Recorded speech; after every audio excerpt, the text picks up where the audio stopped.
Добрый вечер. Ток-шоу «Точка опоры» на телеканале ТВ Татарстан. Хайрли Кич. Приветствую всех наших телезрителей. В студии Светланы Кадыровой. Итак, в 2021 году прошла перепись 2022, которую переносили из-за пандемии. Уже во время подготовки к переписи, во время ее проведения в этой студии мы спорили с нашими экспертами, обсуждали, какие будут результаты. Результатов мы дождались накануне Нового года. Росстат их опубликовал. И вот некоторые полученные данные вызвали, если не шок, то, мягко говоря, удивление или тревогу. Итак, итоги переписи, что стоит за цифрами. Тема нашей сегодняшней программы. И я представляю наших уважаемых экспертов. Радик Римович Салихов, директор Института истории имени Шагабуддина Мырджани Академии наук Республики Татарстан, доктор исторических наук, член Национального совета Милли Шура Всемирного конгресса татар. Данис Фанисович Шакиров, первый заместитель председателя Национального совета Всемирного конгресса татар, руководитель исполкома Всемирного конгресса татар. Дамир Мавлевич Исхаков, главный редактор журнала «Туганжир», доктор исторических наук, член Национального совета Милли Шура Всемирного конгресса татар. Хайрли Кич, Гульнара Фатовна Габдрахманова, руководитель отдела этнологических исследований Института истории имени Мырджани Академии наук Республики Татарстан, доктор социологических наук.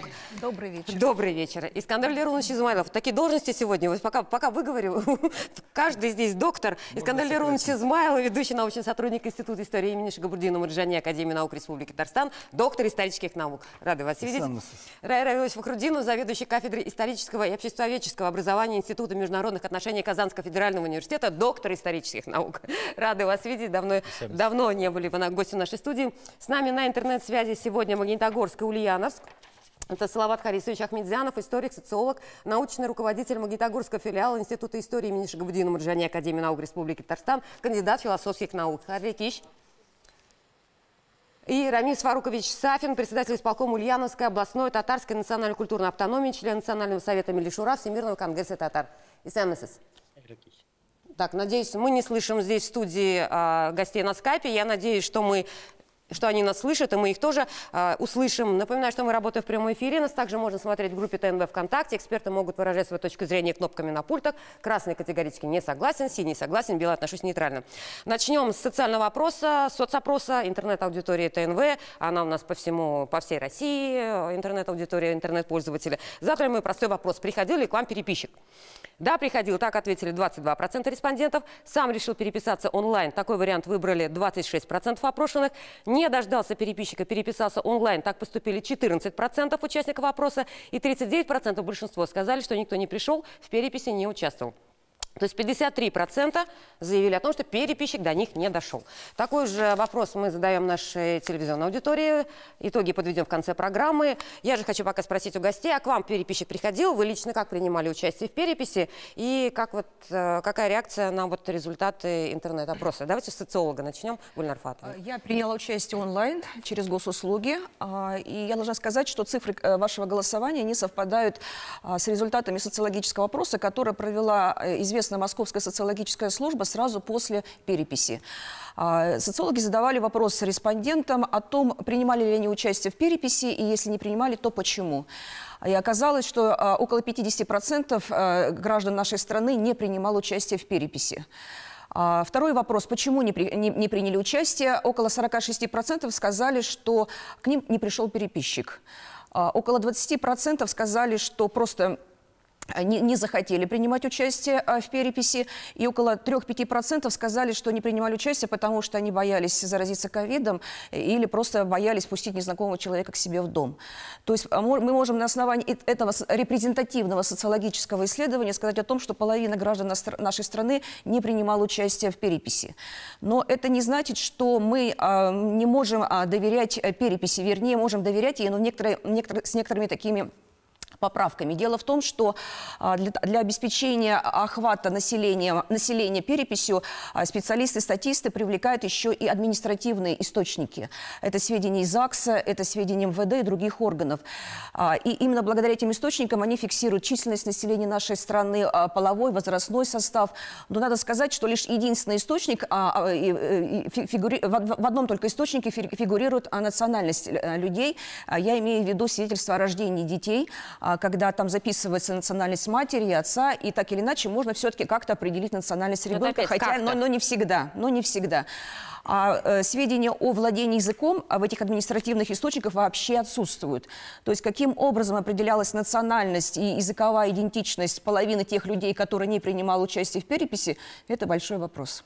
То есть мы сегодня владеем цифрами, по идее, о 50% жителей нашей страны, да, и характеристики. Которые реально принимали участие, но, повторюсь, остальные 50% все-таки о них сведения какие-то были получены, но не все. Есть кому еще что-то? Надо понимать, что у нас вообще-то обязаловки переписываться нет. В некоторых странах есть закон, обязывающий переписываться. Так. Штраф накладывают на это, у нас такого нет, поэтому если человек не захотел, то ты с ним ничего не поделаешь. То есть вы предлагаете... Нет, я не предлагаю, я констатирую.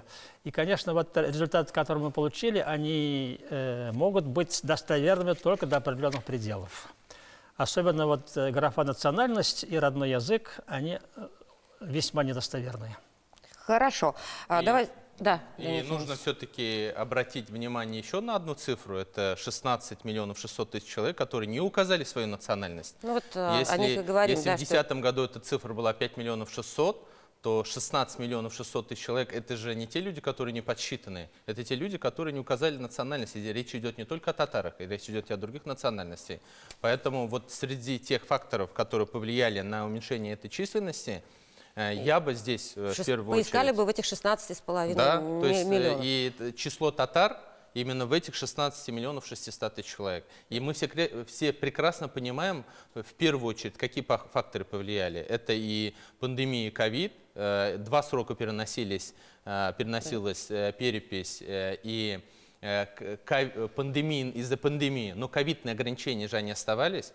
Ну, и люди что боялись, не позволило вот полностью, особенно для пожилого населения, принять участие в переписи. Это и демография, это и, конечно, глобализационные именно явления, которые происходят. И вот по нашей численности экспертному сообществу в России татар не менее 5 миллионов 500 тысяч человек. То есть вот эта цифра 16 миллионов 600 человек, которые не указали свою национальность, наши татары в этой цифре и есть. Ну, к татарам чуть позже. Вот просто такая небольшая ремарка или уточнение, Гульнар Фатовна. Вот вы, например, решили сделать соцопрос, да, социологическое исследование. Вы определили для себя, что вы должны опросить 2000 человек. Из них 1000 человек только приняли участие. Ну, не смогли вы до остальных дойти или отказались, либо еще что-то. Вы будете считать это исследованием? Нет. Хорошо. Все, это все, что я хотела уточнить на этот момент. Еще одно уточнение. Цифра, та, которая нас радует, позитивная, это жителей в Татарстане прибавилось более чем на 200 тысяч человек. Количество татарстанцев превысило 4 миллиона человек. Всего 2 региона Поволжья показали этот рост численности. Это Татарстан и Башкортостан. Я надеюсь, да, графику нам дадут. Татарстан также входит в десятку российских регионов, лидеров роста населения. Как можно оценить этот факт, Радик Римович? Ну, в первую очередь, конечно же, вот говоря о результатах переписи, надо сразу сказать, что это уже свершившийся факт, это документ, это уже государственное значение, и мы хотим или не хотим, мы должны исходить из этих данных, из этих реалий.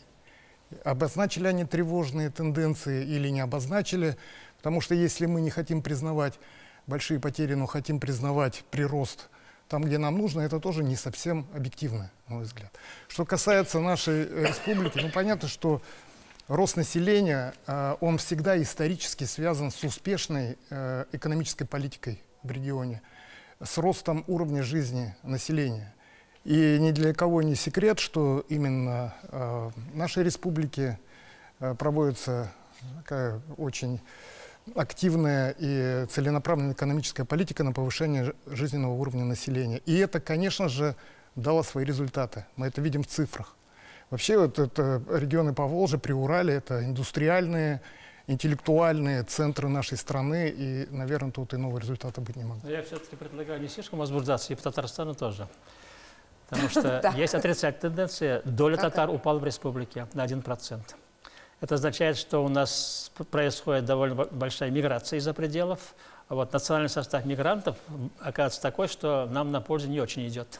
Тоже надо иметь в виду для дальнейшего. То есть, несмотря на то, что татар стало больше на 78 тысяч, то есть по доле у нас в связи с увеличением численности, да, татарстанцев идет -1. Ну, главная цифра, которая тревожит, давайте мы озвучим ее, и будет тревожить нас точно и до следующей переписи в том числе. Если в 2010 году в России татарами себя указали 5 миллионов 310 тысяч 649 человек, переписи 2020 татарами себя указали 4 миллиона 713 тысяч 669 человек. Итого, значит, численность татар по итогам переписи сократилась в стране на 596 тысяч 980 человек, или более чем на 11%. При этом татары остались второй нацией по численности в России, но море вопросов есть. Предыдущая перепись 2010 года, там было у нас падение на 240 тысяч человек, да? 240 тысяч татар, давайте в этой ситуации. Вот действительно ли исчезли или не дошли переписчики? Что стоит, какие последствия могут иметь итоги переписи для развития татарской нации? Рай Равилович. Вообще цифры, конечно, очень печальные. Я откровенно скажу, я не больно-то доверяю этим цифрам, да, мы уже эту проблему сегодня не доверяю, потому что все-таки социологические опросы показывают, что значительная часть населения не приняла участие в этой переписи населения, это во-первых. Вот. А во-вторых, вот, например, если мы берем соседние регионы, то, допустим, соседний ближайший регион, наша братская республика Башкортостан, там уникальные вещи. То есть, смотрите, вот в центральных Поволжско-Уральском регионе численность удмуртов, марийцев, мордвы и татар резко уменьшилась, да, если мы берем общую численность. А численность башкир там резко увеличилась на 96 тысяч, причем татары сократились там, по-моему, на 40 тысяч, да. Но это же понятно, за счет чего произошло увеличение. Хотя вот мы знаем, что в среднем татарские, башкирские семьи в Башкортостане там 1,7, 1,6. Вот Дамир Мулаевич мне эти цифры говорил, то есть рождаемость примерно одинаковая, состав семьи примерно одинаковый, и вот такой скачок, он, конечно, вызывает очень много вопросов, и самое главное, вызывает большое недоверие. По этой причине да, мы принимаем, конечно, результаты вот данной переписи населения, но я к ним отношусь с очень большим недоверием, по той простой причине, что за 10 лет численность татар на 600 тысяч уменьшилась, но так не может быть. У нас не было таких событий, которые могли бы исключить. Но при этом я бы еще хотел обратить внимание, что мы говорим не только ведь о татарах, да? Мы говорим о том, что народы из Среднего Поволжья при Урале в основной своей массе значительно потеряли. Некоторые даже до половины своего населения. Это очень тревожные цифры. Хорошо, мы продолжим после рекламы, не переключайтесь.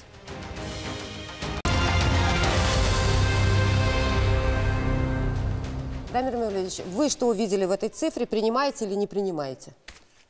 Вот я хочу закончить тут башкортостанскую проблему. В 2002 году по всей России существовало 316 тысяч татароязычных башкир. По этой переписи данные уже есть, чуть больше 100 тысяч. Вот внезапно 200 с лишним тысяч татароязычных башкир куда-то исчезли. Я думаю, это результат вот той политики, которая в Башкортостане ведется. Сначала северо-западный диалект, а он один и тот же с татарами, живущими там, был объявлен башкирским диалектом. После этого, вот, я думаю, этих людей стали записывать башкирами уже. Вот, и так как уже во время предыдущей переписи там часть татар оставалась в составе башкир в 2010 году, сейчас даже вот если численность татар немножко увеличилась, все равно у нас там осталась значительная масса татар. Давайте посмотрим на 600 тысяч эта человек. пропажа татар 600-тысячная, она частично вот за счет этого. Ну, понятно. Но, а в принципе-то 600 тысяч? Давайте вот оставим в стороне. 600 тысяч. Вы принимаете сейчас? Объективные причины есть для этого? Придется. Причины есть. Вот одна причина была названа. Это организационная проблема во время переписи. Другая причина, вот не надо забывать, мы сейчас находимся в демографической яме. Рождаемости татар тоже нет, на самом деле. На одну женщину иметь 1,6 ребенка, это означает, что у тебя роста численности не будет. Вот эти факторы. Плюс имейте в виду фактор смешанных семей. Не смогли определить. Естественно. Межэтнические браки, вот если вы обратите внимание на цифру, то нас беспокоит еще цифра владения как родным татарского языка. Вот мы обеспокоены в первую очередь этой цифрой. И если мы посмотрим вопросы межэтнических браков, именно даже технологии проведения переписной кампании, когда в переписном листе было указано, была возможность указать 4 языка. Если раньше только единственный язык конкретно можно было указать, и сейчас это вот вопрос двойственной идентичности, особенно у молодого поколения, вот это явление к этому и привело. Это, конечно, запутало сознание. Вот это, как сказать, многофакторный анализ попытки языковых процессов, это самосознание запутывает людей, и потом результат может получиться не совсем достоверным. Ну, по национальности не запутывало. По национальности был конкретный вопрос. Александр Леронович, принимаете цифры, не принимаете? Ну, тут нет, так вопрос даже и не стоит. Хорошо. Как Цифры есть. вопрос? Другое дело, да, как мы интерпретируем это. С одной стороны, мы вынуждены говорить, что есть серьезные искажения, связанные с самой методикой переписи. Но есть еще, очевидно, какие-то процессы, которые связаны вообще с некоторыми недемографическими аномальными процессами. То есть, допустим, при том, что мы говорим, что численность народов в России снижается, есть некоторые регионы, как Бурятия, Тува, Дагестан, Ингушетия, Чечня, где рост населения аномально высокий, что не объясним вообще никакими демографическими, социальными... Я вот как раз предложу объяснение этому фактору. Наш общий друг Валерий Александрович Чешков в свое время говорил, что это республика дотационная. Там дотации получают по численности населения.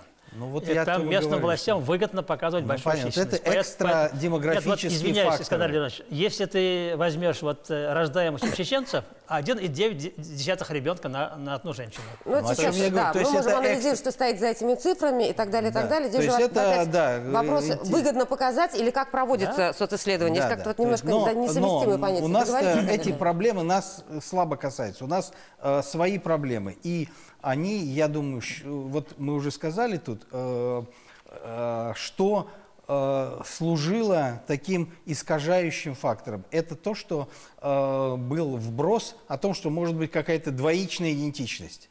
То есть, и поэтому, мол, вы записываетесь как хотите, ну, она может быть у вас такая размазанная, но так не бывает. Тут или-или. Идентичность не может быть какая-то многовекторная. Но во многом это служило для искажения вот этой самой картины. Александр Леонидович, вот если не 600 тысяч, реальная, на ваш взгляд, цифра после переписи 2010, тогда 240 тысяч человек, сколько реально вот при всех объективных факторах, без искажения условно там предполагаемой, да, статистики, я думаю, и так что далее? Примерно такая же, может чуть меньше, ну на 100 тысяч, но я не верю, 140, что на 200? 5 миллионов 200, да, где-то. Я думаю, что... Ну, то есть падение могло быть, на ваш взгляд, вот реально падение, такое? скорее всего, и не могла, скорее всего, было, но не такое катастрофичное. Это... ну, законы демографии это не позволяют считать, что есть такое падение. Да, никакая демография это не подтвердит. И никакой там спад рождаемости, это искажения, которые появились в результате... Да. Я сейчас предлагаю переместиться к региону, к Магнитогорску и Ульяновску. Во-первых, надо сказать, что если в Татарстане численность татар все-таки увеличилась, да, по численности, если мы говорим, во всех остальных регионах наблюдается убыль, почти 2/3 убыли, это 390,6 тысяч человек, приходится на 10 регионов, в том числе субъекты с наиболее крупным татарским населением: Москва, Свердловская, Челябинская, Ульяновская области. При этом многие на местах уверены, что цифры лукавят. В той же самой Москве количество татар уменьшилось, если верить переписи, со 149 тысяч до 84 тысяч человек. В Питере с 30 тысяч до 20 тысяч, да, падение на 10. При этом Раис Яркаев, представитель Татарской национальной культурной автономии Санкт-Петербурга, считает, что цифры занижены. По его оценке, в северной столице около 600 тысяч представителей татарской национальности. Сейчас вот слово Ульяновску дадим. В области со 150-тысячным татарским населением, по данным на 2010 год, убыль составила почти 40 тысяч человек, 25,7%. Рамис Фарукович. Не слышим, да, Рамис Фарукович. Да. Не слышим в студии.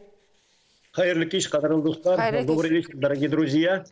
Действительно, у нас в Ульяновской области в этот раз на переписи населения мы потеряли, если так можно назвать, 38 500 татар своих потеряли. Но у нас были и годы, когда у нас был прирост, например, 70-е, 79-е, 89-е годы, у нас всегда был прирост, всегда 24 тысячи. И когда-то в 2002 году у нас даже население было 170 тысяч татар. Потом мы в 2010 году потеряли, не только в этом году, и в 2020 году. Честно сказать, я сомневаюсь в результатах этой переписи. Почему?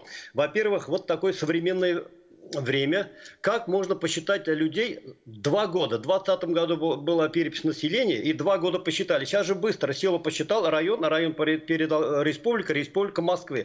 И вот они почему-то 2 года считали вот эту штуку. А потом... Во-первых, миграция действительно продолжается. Это рядом жить с Татарстаном, с одной стороны, хорошо, с другой стороны, плохо для нас. Население действительно переезжает. Наши друзья много переехало уже в Казань, в Москву, Самару уезжают наши татары. Это тоже если нельзя. Отсюда убывает, где-то прибывает. У нас просто как-то убывает без прибытия. Это тоже повлияло. Действительно, вот ковид повлиял. Вот потом голосование, в смысле перепись населения проводилось в электронном виде, в госуслугах, а бабушки, дедушки, они, во-первых, не умеют пользоваться, и, во-вторых, они не пускают переписчиков, они боятся, что случайно люди могут зайти. То есть, Рамиль Сфарович, вы считаете, что переписчики не дошли? Я скажу, третья причина – это смешанные браки. Вот я, когда выезжаю в район, вот у меня в руках районная газета Маинского района, где проживает 2500 татар. Вот я каждый раз смотрю, поздравляю на последней странице. Поздравляет родители Ольга, Марат, Алсу, Сергей, дети Антон, Александра. Ну, поздравляет Ульяна, Ляйсян. Вот видите, они же не пишут уже татарами. И дети, и внуки, они пишутся русскими. Вот у меня покойный брат был, он был женат на чувашке. Дочка была Ирина. Я Ирину спрашиваю: Ирин, вот ты кем будешь, татаркой или чувашкой? Нет, не буду, я буду русской. Вот видите, от этого начинается все это. Хорошо, Рамиль Сфарукович, спасибо. Салават Харисович, что у вас? Салават Харисович. Алло. Да, что у вас? Какие у вас цифры, с чем согласны, с чем не согласны, есть ли объективные причины результатов? Так. Что я хотел сказать? Хотел сказать, как представитель Магнитогорска. Магнитогорске, как известно, проживает практически целый район Татарстана. Это более 20 тысяч человек. Причем качественный состав татар пока у нас довольно мощный, с такой мощной этнической составляющей. Вот. Ну, относительно переписи. У меня, как у социолога, к ней отношение вопросительное. Я считаю ее мало, как говорят социологи, мало репрезентативной. Вот так. Потому что, вот я со многими очень разговаривал, с татарами, кто проходил перепись, кто нет. Ну, где-то процентов 40, по моим прикидкам, ее не проходили никак. Ни через госуслуги, ни переписчики у них не бывали и так далее. Далее, я разговаривал с сельскими переписчиками. Они мне говорили о больших трудностях при переписи. То есть практически население не пускало их в квартиры, потому что был ковид, это первое. А второе, вероятно, знаете, у нас все равно в связи с ковидом, не ковидом, но идет какая-то некая атомизация общества, какое-то недоверие людей. Понимаете? Поэтому это все влияет на результаты. Ну, кроме этого, я хотел бы обратить внимание вот на что. Понимаете, как правило, высокие результаты переписи где были достигнуты? Они были достигнуты там, где есть соответствующий национальный административный ресурс, как Чечня, и при этом там проживает максимальное количество этой национальности. Если в Чечне проживает 90% чеченцев, то мы имеем самый максимальный результат. Если в Башкирии проживает 80% башкир, там тоже неплохой результат. Ну а в Татарстане, как известно, и 40% нет проживающих татар. Поэтому это все оказало влияние. То есть вот сам ресурс национальный административный, он оказал определенное влияние. Хорошо, Слава Харисович, понятно, да, что происходит в регионах. Радик Кремович, вот многие сегодня говорят о том, смешанные браки, да, насколько... То есть, да, если мы сейчас говорим о том, что реальное падение, ты сказали, Лерунжи говорит, примерно 200 тысяч человек, да, если вот смотреть даже на эти цифры, насколько могли действительно проблемы смешанных браков, ну, если назвать ее проблемой, наверное, либо двойной идентичности, могла повлиять на перепись? Ну, действительно, надо признать, что потери есть, они существенные. По цифрам можно разные говорить, но тенденция, она понятна. Она есть. И она была обозначена и в предыдущие десятилетия. Это не вчера началось. Это уже имеет может, 30 лет возраста вот такой тенденции. Что касается факторов, тут уже коллеги говорили, и общее старение населения, и урбанизация, вообще процессы глобализации, когда границы стираются, и очень большие миграционные потоки, в том числе и за рубеж, кто считал зарубежных татар, тоже, которые уехали отсюда. Что касается смены национальной идентичности, да, это очень серьезная и большая проблема. В первую очередь это в регионах Российской Федерации, там, где нет сильных национальных структур, каких-то этнокультурных институтов, где нет сильного влияния религиозных организаций мусульманских, там действительно идет размывание татарской идентичности, и это тоже объективный процесс. Ведь почему татары, не имея государственности и других государственных институтов в XVIII веке сохранили свою национальную идентичность в первую очередь с помощью ислама, который был такой защитой своеобразной, и общество было религиозным. Сейчас мы не можем об этом говорить. Уже сейчас совсем другое состояние общества, другие интересы, и мир другой.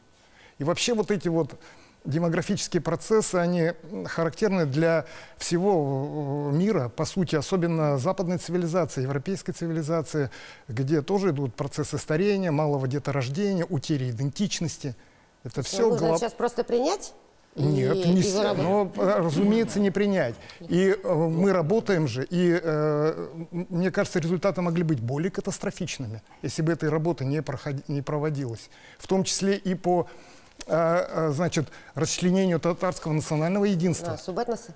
По субэтносам, но на самом деле даже в Башкортостане все ждали более катастрофическую картину. Но ведь работа велась и Всемирным конгрессом татар, и научным сообществом, и деятелями культуры. Вы посмотрите, какая была активная работа. Другое дело, что это надо проводить не компанейски, не вперед переписи. Это должна работа идти каждый день на протяжении десятилетия. И мы увидим, что через 10 лет будут совсем иные результаты. Я вынуждена прерваться. На новость Татарстана уходим. Во второй части программы продолжим. Не переключайтесь.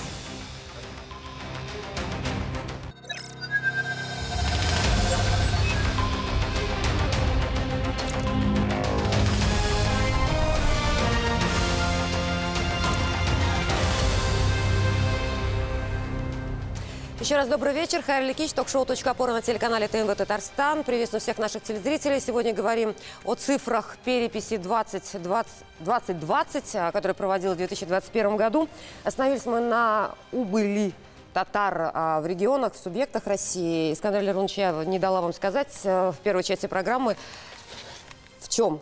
Я бы остановился на том, как объяснять. То есть мы поняли, да, что есть проблемы в этих цифрах, но согласились с тем, что есть проблема не только убыли в цифрах, но и мы сами понимаем, что есть спад численности татар. То есть убыль все равно есть. Неважно, в каких цифрах она... Вот объяснение, то есть здесь важно объяснение.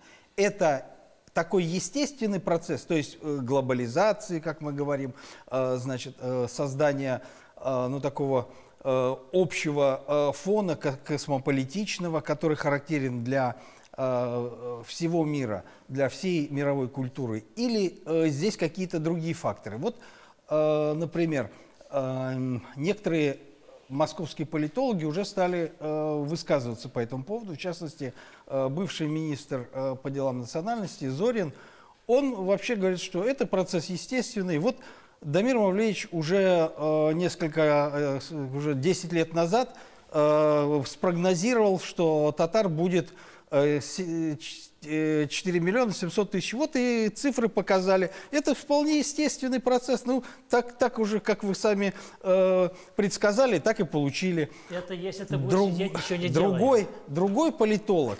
Сергей Марков, вообще высказался, цинично и по-хамски. Он вообще заявил, что почему численность народов сокращается? Потому что много алкоголя и депрессивные регионы.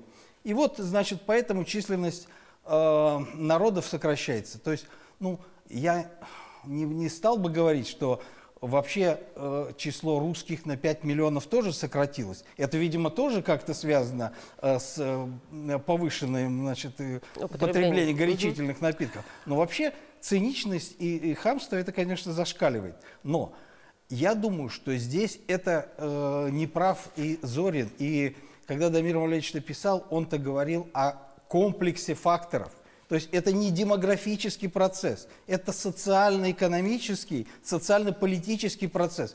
И подменять его, что просто вот как демография, вот мало детей, значит, у нас 1,6 ребенка, вот мы идем, значит, катимся под ногу. Ну, еще и любим, значит, огненную водичку, ну и регионы у нас депрессивные. Вот только Москва, значит, у нас растет, поэтому там в Москве все хорошо. Тут все-таки надо вот немножко демографию оправдывать. Ну, демография как один из факторов, да. Поэтому, можно я закончу? Поэтому я хочу сказать, что это, конечно, с одной стороны фактор такой, есть демографические составляющие, но, несомненно, есть социальные факторы. На демографические мы не можем повлиять. Мы только через государство может принять меры к тому, чтобы стимулировать рождаемость. Да. Мы можем действовать по-другому. Мы должны развивать идентичность. Мы должны действовать через институты общественного мнения, через науку, через общественные организации. И мы этим занимаемся. Несомненно, если бы руководство нас не поддерживало, если бы мы этим не занимались, если бы вот перед переписью мы и здесь, в этой студии, постоянно не говорили, то у нас был бы еще хуже результат. Я уверен, Ради Гремовича говорит, да, более катастрофически. Было бы, да, все это сейчас хуже. Результат даже работы, да, полноценной? Да. Но президент в своей одной речи, статье, очень, где он говорил про этот самый...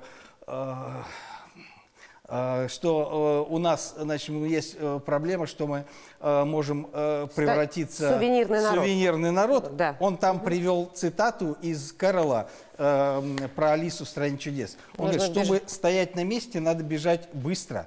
А если вы хотите куда-то прийти, надо бежать еще быстрее. В общем, нам нужно бежать сейчас еще быстрее. Что социологи думают по поводу ситуации в регионах? Вы знаете, вот ситуация в регионах, на самом деле, я вот согласна с Ради Кремовичем, она возникла и не вчера, и не перед переписью, и не во время переписи, а еще задолго-долго, и даже в советское время мы уже видели процессы, когда часть татар уже начинала терять свою этническую идентичность. Например, послевоенные советские переписи показали увеличение доли татар с неродным татарским языком. Это порядка 3% татар уже в советское время признавали родным русский язык. И чем дальше, тем эти тенденции стали развиваться все больше и больше. Например, наши исследования 2000-х годов показали, что среди старшеклассников Татарстана каждый третий ребенок в качестве родного называл не только татарский язык, но и русский. И даже в национальных школах мы провели опрос. 30% старшеклассников выражали свою двойную языковую идентичность. То есть процессы утраты этнической идентичности действительно они есть. И особенно они сильно развивались в европейской части нашей страны, на Дальнем Востоке, в Сибири. Если все-таки Волго-Уральский регион всегда отличался сохранением этнической идентичности татарского языка в сравнении с другими регионами, то вот эти вот названные субъекты нашей страны, к сожалению, там, коллеги боятся называть это слово, но я его все-таки произнесу в этой студии, ассимиляционные процессы стали происходить довольно сильно.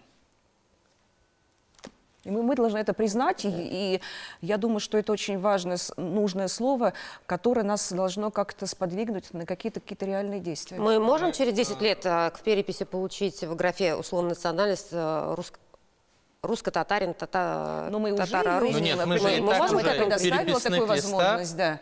И, кстати, очень важно говорить о том, что вот сам список национальностей, который был предложен еще не только во время этой переписи, но еще в 2002 году, это тоже был некий определенный толчок для того, чтобы люди определяли двойную, другую, третью, четвертую идентичность. Это тоже могло в конечном итоге повлиять и 20 лет спустя, да? То есть в 2002 год, когда последний список национальностей уже 196 национальностей включал, в отличие от предыдущих списков, там, если не ошибаюсь, что-то 120, что ли, было. То есть вот надо иметь в виду, у нас проблема очень важно это механизм подсчета тоже.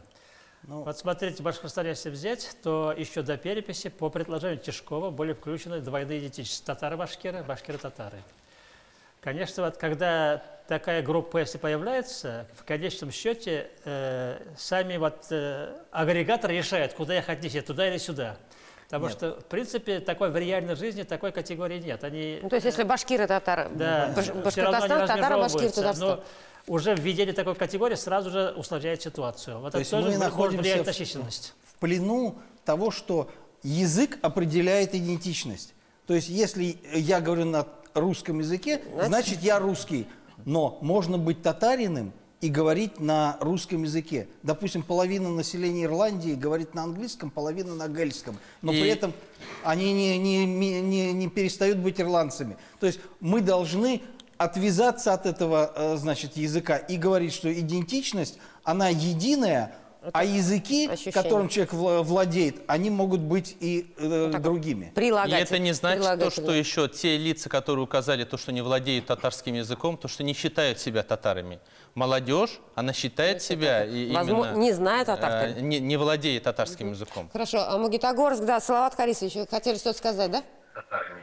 Молодежь, она считает себя... Не знает татарского. Мы не слышим Салавата Харисовича. Так. Я бы хотел сказать... Так, останавливаем. Режиссеры, пожалуйста, уберите, устраните ошибку. Мы пока продолжим. Мы тут с вами все это время, когда шла перепись и подготовка к переписи, очень много поднимали тему субэтносов. Да? Мы переживали по поводу астраханских татар, мы говорили о том, что это там, географически, это совсем не другая идентичность. Мы говорили о мишарах, о кряшинах и так далее, и так далее. Но что у нас получилось? Да? Что практически ситуация не изменилась, и она коренным образом не повлияла на цифры. Да? То есть сейчас буквально, Рай Равилович, астраханских татар стало больше, 29 против 7 в 2010 году. Нет, можно так сказать. Мишар стало больше всего на одного человека, 786 в 2010 год, 787 в 2020. Число кряшин уменьшилось почти на 5000 человек. Сибирских татар меньше почти на 500. Вот что показывают эти цифры? То есть, вот мы тогда это говорим, результат, во-первых, конечно, нашей это совместной работы. Нашей работы, хорошо. А во-вторых, это показатель того, что идентичность у татарского народа, так как и у русского народа, она одна. Мы, если помните, неоднократно здесь собирались, много говорили об этом. Я принципиальный противник деления татарской нации на субэтносы. Татары, они татары и в Сибири татары, и в Нижегородской земле, и в Казани татары. Поэтому здесь это, возможно, единственный такой позитивный фактор. Но я хотел бы здесь, знаете, какую еще проблему поднять? Вот сегодня поднимался вопрос исламского такого фактора. Я бы его не особенно-то и на него... скажем, не переоценивал его. Дело в том, что, понимаете, человека формирует все равно среда, да? Вот он формируется дома, он формируется в школе. Вот вспомните, в советское время никаких мы не принимали стратегии развития татарского народа. Но в советское время, как ни странно, в основном численность населения татарского народа росла. Почему? Я объясню, почему я так говорю. Дело в том, что в это время функционировали национальные школы. И я в свое время работал в Министерстве образования, я прекрасно помню, как в 90-е годы, 80-е годы огромными тиражами выходили учебники и федерального значения для татарских школ. Они выходили тиражами 50 тысяч. Сегодня, знаете, какие тиражи? Какие? 1000, 2, 3, 4 тысячи. Это серьезный показатель. Ребенок формируется не в мечети, ребенок формируется в школе. Ребенок формируется теми педагогами, которые прививают ему культуру, вернее, любовь к культуре, любовь к языку, любовь в целом к нации. А потом, и когда мы начинаем, вот особенно в регионах, губернаторы хвалятся, вот у нас в таком-то регионе открыли столько мечетей. И что? А при этом сколько закрыли татарских школ, об этом никто ничего не говорит. Понимаете, это очень серьезная проблема. Вот, кстати, я хочу дополнить эту тему, она очень важна. Сейчас в ряде регионов, где мечети построили, сами религиозные деятели начали говорить, молодежь не ходит, и молодежь уходит от национального. Нет места, где можно приобщиться к национальной культуре, потому что школ нет, и в итоге они уже начинают думать, как внутри мечети вот создавать эту инфраструктуру. Потому что мы-то об этом до сих пор не думали, только про религиозный составной, а вот посмотрите, в Финляндии там... центр у них там и спектакль ставят, там и религии существуют, и встречаются. Да. Вот нам тоже надо так действовать, на самом деле. Я, к сожалению, вот с большим сожалением, не хочу обобщать, конечно, да, тоже приходится много ездить. Я обращаю внимание, что, к сожалению, местами у детей формируется, вот эта национальная идентичность вымывается, и у них развивается религиозная идентичность. А это разные вещи. Теперь обратите внимание, в продолжении того, что сказал Дамир Мавлеевич, в мечети, откровенно скажем, да, наши дети мало ходят. В основном кто туда ходит? А те же самые иммигранты. Из Средней Азии, скажем, внутренние иммигранты из Кавказа. Ведь наш ислам, он, в общем-то, отличается от того, что там... Я даже в одной из мечетей, я был просто в шоке, когда говорили, мы не татары, мы мусульмане. Что это такое? Как это так? Но в то же время есть ряд регионов и населенных пунктов, где посредством религии и ислама мы, наоборот, приобщаемся к татарской идентичности. Нет, возможно, так тоже нужно, но при этом мы не исключаем, что проблему татарских школ нужно решать. Нет, все конечно, равно, это да, в первую очередь. Это в основе.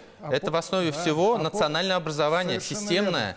И не ссылаясь государство на семью, а семья на государство, а именно вот в общем этом контексте. Я все-таки хотел бы возразить. Опора на исламские традиции, на татарские традиции – это один из факторов сохранения нашей идентичности. Он будет сегодня, он был и он будет завтра. В советское время, конечно, не было никакого влияния мечети, потому что была соответствующая идеология. Сейчас уже на протяжении нескольких десятилетий мы живем уже в реальности, когда религиозное сознание растет. И на самом деле я вот в мечети тоже бываю, я вижу там очень много молодежи. А если брать наши мечети казанские, я бы сказал, это татарские мечети. Там прекрасные библиотеки, в том числе и светской литературы. Там курсы, там, вы понимаете, в наших мечетях Татарстана по инициативе муфтия везде ведутся курсы татарского языка. Любой может учить. Это Татарстан. Это Татарстан. Нет, но это является одним из на сегодняшний день курсы татарского языка – это не воспитание и не обучение на татарском языке. Давайте все равно мы будем… Это не то владение татарским языком, о котором мы сейчас говорим. Мы сейчас прервемся на рекламу, потом продолжим, не переключайтесь.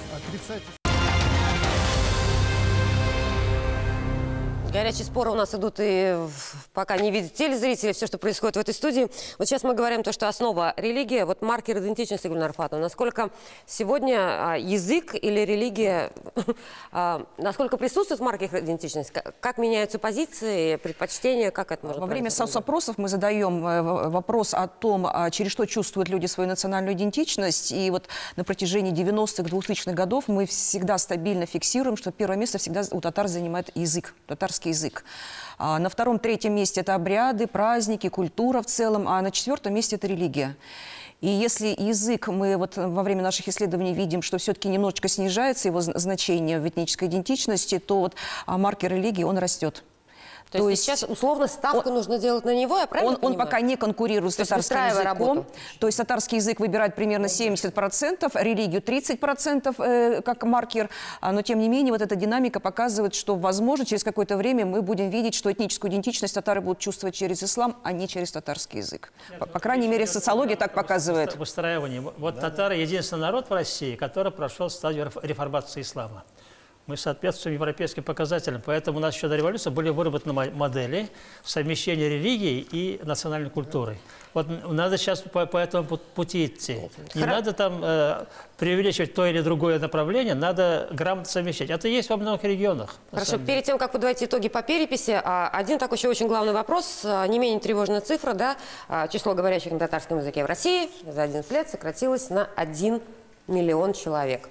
Если до этого знали 4 миллиона 280 тысяч, то теперь лишь 3 миллиона 260 тысяч. Если доверять этим цифрам. Если доверять этим... Хорошо, но они у нас сейчас есть. И если даже не миллион, пусть это будет 500 000 и так далее, но мы понимаем, что эта цифра, что она все равно присутствует, что знание татарским языком, владение татарским языком сокращается.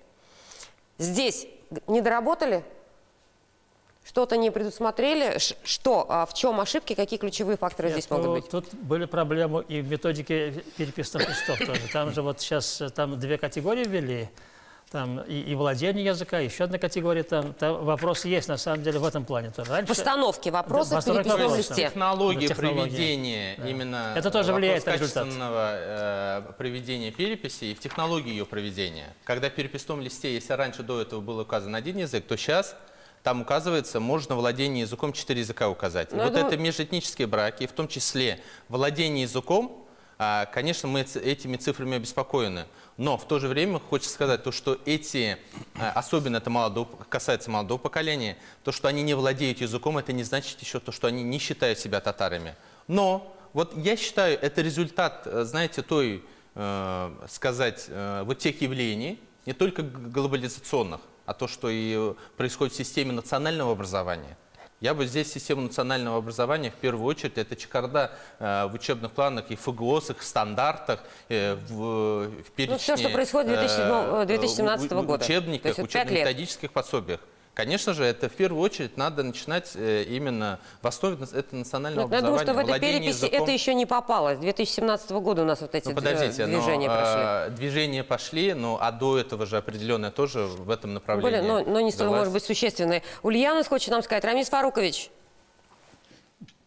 слушаем вас.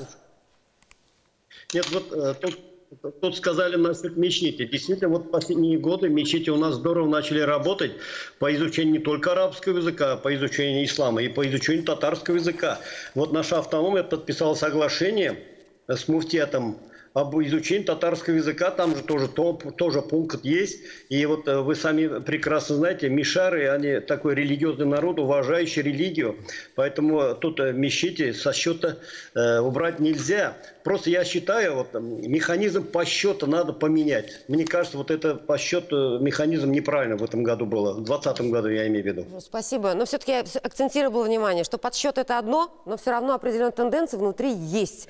И не учитывать, и не смотреть на них, и не анализировать поэтому нельзя. Иначе мы через 10 лет столкнемся с тем же самым. Поэтому мы не говорим только о пандемии и ковиде. Мы говорим о демографии, мы говорим о глобализации и вот тех глубинных вопросах, которые на это влияют. Мы же не отрицаем эти процессы. Есть цифры. 640 тысяч татар назвали своим родным языком русский. Вот это и есть эта самая тенденция. То есть, по идее, мы как бы две встречные. Одна – это увеличивается число знающих и называющих русский язык родным, и сокращающееся число знающих татарский язык.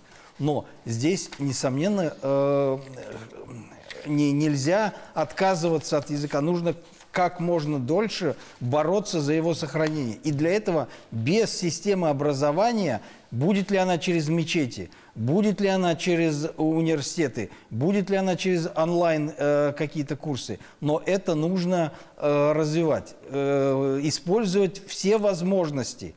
Но идентичность – это константа, это объединяющая все эти и религию, и этнос. Вот как Гульнар Фатовна сказала, что вот это 4, это все не разные, это все сплетено в единую точку. До конца, да, извините, Искандер, вернусь, до конца программы 5 минут осталось, но у меня еще все-таки вопрос. Если мы сегодня ставим под сомнение, да, определенные цифры переписи, мы говорим о том, что участвовали только половина населения страны, что мы сейчас можем сделать? То есть выборы при определенной явке признаются несостоявшимся. Исключить перепись теперь, там, признать ее несостоявшимся мы не можем, да?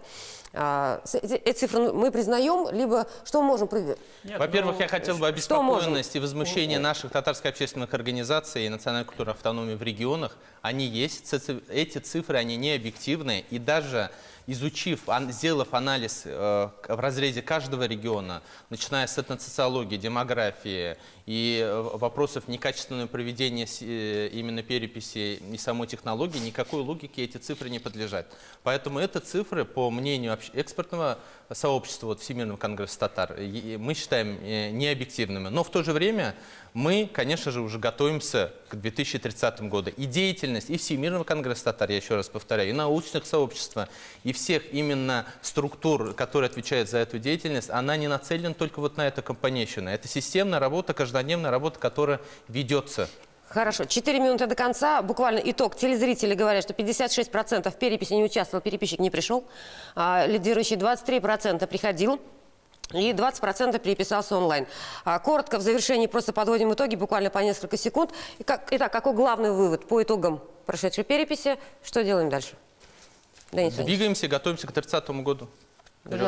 Занимаемся самокритикой, переосмысливаем то, что мы сделали, то, что мы не сделали. Мне кажется, очень важно всем нам сейчас подумать об этом. Нам, я имею в виду ученым, общественникам, журналистам, органам государственной власти, культурным деятелям. Почему так получилось? Для того, чтобы, мне кажется, очень важно сейчас вот обдумать эти цифры и выработать какую-то новую стратегию сохранения этнической идентичности татар. Подумать о том, что, наверное, где-то какие-то мероприятия были неправильные, их, наверное, нужно переделать и переосмыслить. Я думаю, что очень важно нам выстроить системную работу по сохранению этнической идентичности татар. Давайте признаемся в том, что, к сожалению, у нас не было центра ответственности, не было человека, который бы отвечал бы за этот вопрос. Если говорить про науку, у нас не было научно-аналитического центра, который бы мониторил этническую идентичность татар в самых разных регионах. Были разовые выезды, наши экспедиционные выезды в регионы, в отдельные регионы, но они явно были недостаточны. Очень важно научное сопровождение вот этой политики сохранения этнической идентичности татар. Спасибо. Я бы нажала синюю кнопку, с вами абсолютно согласна. Я очень коротко скажу. Да. Что необходимо принимать новую стратегию развития татарского народа. И не новую. так, чтобы ее, да, не так, как в прошлый раз, ее нам просто показали. Но все, она до здравствуйте, 2030 года. Я понимаю. Вот. Надо вносить коррективы и существенные коррективы. С учетом вот этих цифр. переписи. Да. И ее же достаточно широко обсуждать и среди научной общественности, педагогической, религиозной общественности. Я сам мусульманин по вероисповеданию, поэтому я против ислама никогда не выступал. Я просто хочу сказать, что этническая идентичность, она прежде всего. Но есть кто был знаком полностью со стратегией, вот все глубинные вопросы, которые мы сегодня обсуждали, там есть. И мы ее обсуждали достаточно времени. Мы тоже, Данис, они здесь обсуждать не нужно, ее. нужно действовать и принимать определенные Хорошо, конкретные Искандер шаги. Лерунович, времени очень мало. Да? Мы стремительно превращаемся в сувенирный народ. Чтобы этого избежать, нужно в обратную сторону бежать, но очень быстро. Спасибо. Дамир Мурлевич. Я согласен со сказанным, но глобализацию отменить невозможно, в том числе и будет исчезновение национальных культур. Единственный путь – это сопротивляться и развивать свое. И другого варианта нет. Хорошо. А сейчас Рамис Фарукович. Вы знаете, я хотел бы сказать, работу надо вести повседневно и ежедневно, потому что не просто перед переписью населения начинать работу за год, за 1,5 года, а вот нам, общественникам, надо начинать работу с сегодняшнего дня до следующей переписи. Ну, спасибо. И Салават Харисович. Я вот что хотел сказать. У нас в Магнитогорске наблюдается... Очень плохая... Да, у нас в Магнитогорске наблюдается аномалия. Если в 2010 году татар было 20 400 человек, то сейчас 22 200 человек. То есть рост на 8,3%. Я не думаю, что это просто с неба свалилось. Я думаю, что это результат той деятельности социологов, социальных психологов, которые упорно работали по усилению позитивного образа татар Магнитогорска. Спасибо, Салават Харисович. Да, извините, да, коротко, Радик Римович, буквально. У нас есть единство национальное, у нас есть стратегия, принятая Конгрессом татар, и надо теперь системная работа на перспективу. Я благодарю всех экспертов, благодарю телезрителей, вы были очень активны. Тема серьезная, думаю, встретимся еще не раз. Принимаем, обсуждаем, анализируем и двигаемся дальше. Всего доброго, до свидания.